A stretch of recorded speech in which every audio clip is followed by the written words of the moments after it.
আর শাহেদ, ওদের কথা না হয় বাদ দিলাম, তুই কেমনে পারলি ওর যখন তোকে প্রয়োজন ছিল ওরে ব্যস্ততা দেখাইতে?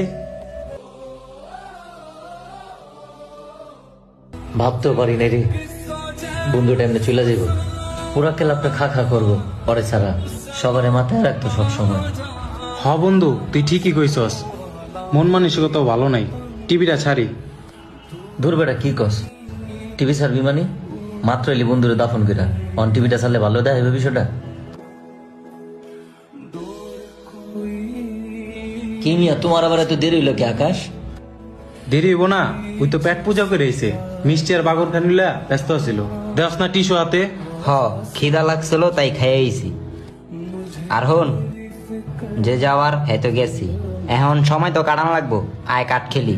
হ বন্ধু, ওই ঠিকই কইছে, সময় তো পাস করতে হইব। আমি কাঠটা লই, তারপর তিনজন একসাথে গেলুম নে। হ, সুন্দর কথা কইছস তোরা। খেল তোরা, কাঠ খেল। তোরা তো বেটা বন্ধু নামের কলঙ্ক। তগরে আমি ভালো ভাবছিলাম, কিন্তু না, তোরা বন্ধু হওয়ার যোগ্য না। তোর কি আকাশ মনে নাই, কিছুদিন আগে তুই যখন ডেঙ্গু রোগে আক্রান্ত ছিলি, এই পোলাই তোর রক্ত দিছিল। আর আজকে আমার এইটা ভাইবা খুব হাসি পাইতাছে যে বন্ধুটা আমার রক্তের অভাবে মারা গেল, অথচ তগ তিনজনের একই রক্তের গ্রুপ ছিল। কিন্তু তোরা রক্ত দিতে পারলি না কেন? তগ ব্যস্ততার কারণে।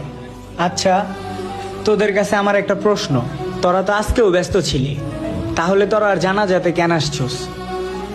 লোক দেখাইতে আইসোস নাকি সিম্পাতি দিতে আইসোস? তগরে আমি আমার বন্ধু না, ভাই ভাবতাম, কিন্তু আজকে তো আমার খুব ভয় করতেছে। ওর বেলায় যেটা হয়েছে, যদি কখনো আমার বেলায় সেইটা হয়। কি রে মামুন, তোর লগে নর লগে গলায় গলায় খাতিরা ছিল, তাহলে তুই কেমনে পারলি সেই বন্ধুটারে দাফন দিয়ে আসতে না আসতে কাঠ খেলার কথা ভাবতে? ছি মামুন, ছি। তুই এত তাড়াতাড়ি বদলায় যাবি কখনো ভাবি নাই।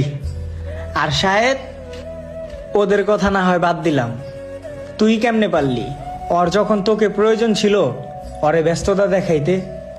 তুই বেটা যেই ব্যবসার জন্য ওরে ব্যস্ততা দেখাইছস, সেই ব্যবসা কিন্তু ওর জন্যই দিতে পারছস। ওই যদি তোর পাশে না থাকতো তুই আজকে সফল হইতে পারতি না। তুই যদি তোর ব্যস্ততার মাঝখান থেকে একটু সময় বের করে ওর কাছে যে ওর এক ব্যাগ রক্ত দিতি না, তাহলে আজকে ওর জানটা বেঁচে যেত। আমার খুব খারাপ লাগতেছে এইটা ভাইবা যে তোরা তিনটা আমার বন্ধু। আচ্ছা শোন, আমি আমার সামর্থ্য অনুযায়ী ওর জন্য একটা দোয়ার ব্যবস্থা করতে চাই। তোদের মতামতটা কি আমাকে জানাইস।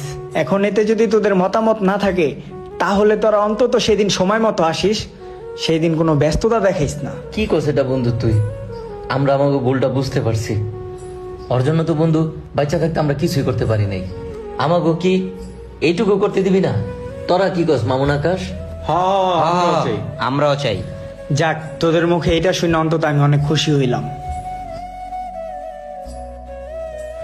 ব্যস্ততা একটা অজুহাত, অন্তত বন্ধুর দুঃসময় এই অজুহাতটা ব্যবহার করবেন না।